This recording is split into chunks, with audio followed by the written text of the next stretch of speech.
Let me tell you a story about the magic of commitment. So I have long been interested in stand-up comedy. I think many of us are.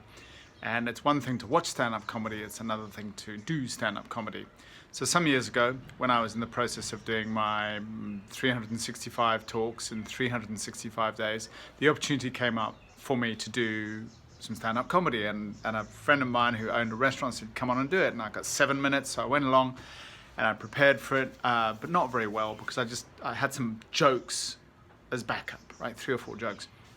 We don't really tell jokes in stand-up comedy, and I kind of knew that. But anyway, I started and it went horribly badly like this.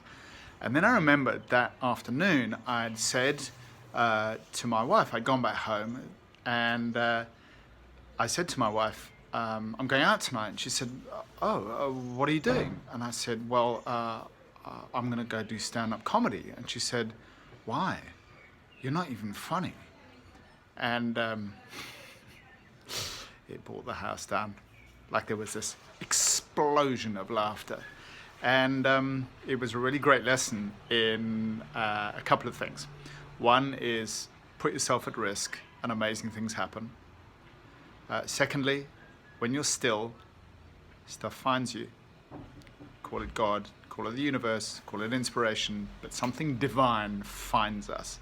I remember thinking this is going so badly, and I just paused and I looked.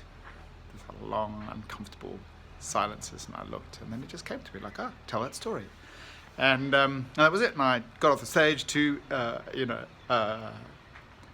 rapturous applause. Interesting. So I encourage you to take a risk in the name of commitment and see what happens.